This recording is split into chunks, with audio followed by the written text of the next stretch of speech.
state, so no matter what state you live in, you have to be licensed by your state. Some states make you take tests and everything like that, but we're not going to go over that because everyone here is in Virginia. If you relocate, which I had one student relocate, you have to get recertified in that state, okay?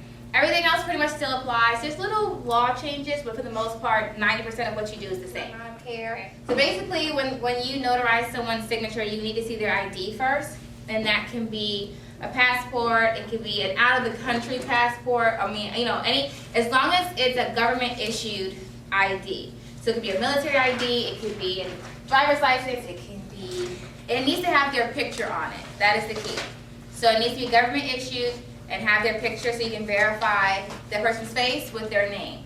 Because basically what you're doing, you're saying, I verify this is the person, and they sign this document in front of me, okay? And the whole purpose of my course is to teach you how to do it for the lowest amount out of pocket up front.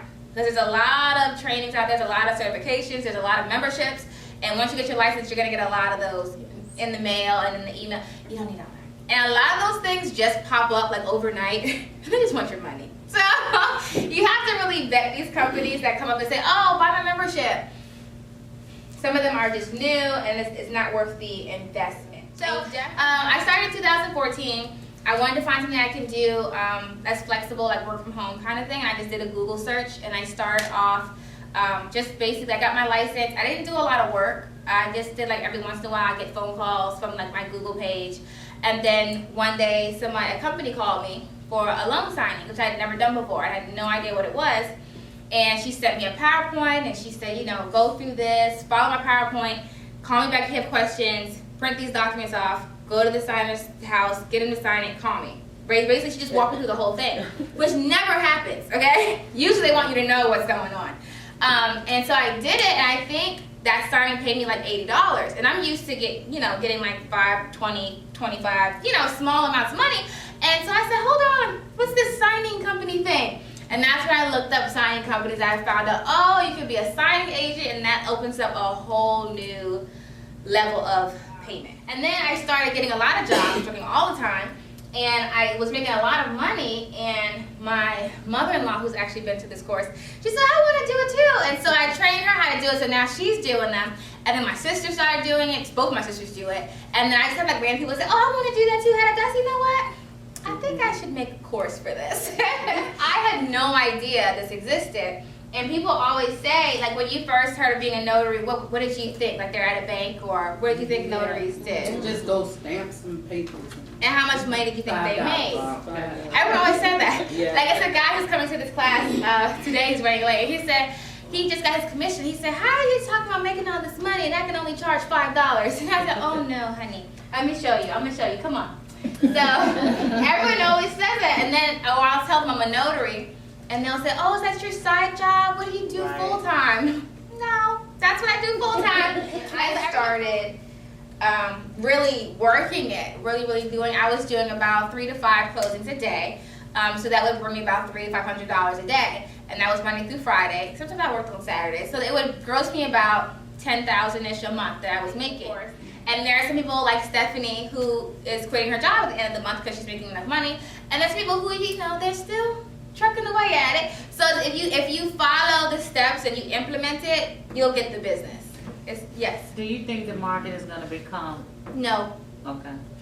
The reason why I say that is this has been around forever. And my course is not the only course out here. My course is fairly new. There are 2 to 3 other larger companies who do what I do, and they've been doing it for years.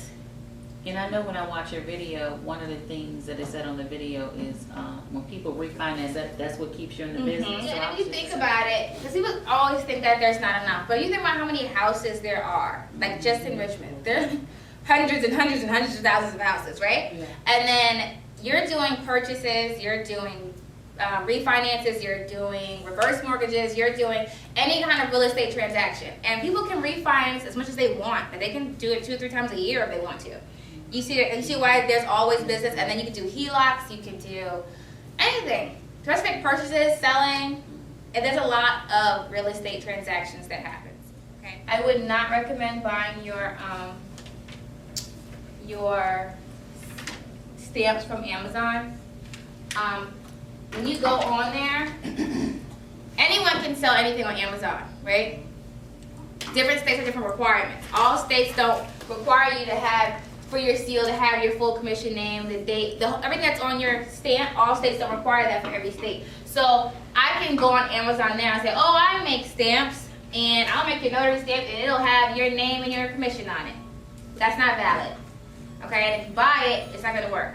It has to have name, commission, registration number, and I think Commonwealth of Virginia. So it's like 4 things has to be on there. So I wouldn't use Amazon So just you because, recommend just getting the stamp not the and embosser. not the embosser?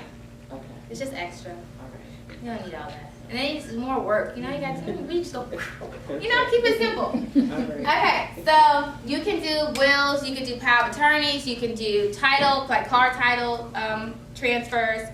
You can do, what am I missing? You can do oaths, which is like when if I have to go to court, or let's say someone has court in Florida, but they live here. You can swear that person in here. So basically what you would do, they would call you and say, hey, I have court, I need a notary to swear me in over the phone. What that means is you're going to go to that person's house or a restaurant, usually probably a house, and you're going to be there, like say they say I have court at 10, you want to get there like 9:50. You're going to wait, they're going to call into the courthouse, the clerk is going to say, okay, we'll put you in line. When the judge gets to that person's case, the judge is going to say, okay, do you have your notary? They're going to say yes. The judge is going to ask you your name, your commission, all your information off your stamp. He's going to ask you all that. Then he's going to ask you to swear the person in. You're going to have the person, which you've already looked at their ID, do that before the judge goes on the phone because you don't want to get the judge waiting. Then you're going to say, yeah, I saw his ID already. And then he's going to say, okay, swear him in. You're going to have him raise his right hand and say, do you solemnly swear to tell what? You're going to say, do you solemnly swear to tell the whole truth and nothing but the truth, so help you God? And then they're going to say yes. And then they're going to say, thank you, you're free to go. And then you're going to leave, and they're going to finish their court case over the phone. Okay? Anything that can be notarized, you can do. Except for weddings. Weddings. Except for weddings. Okay.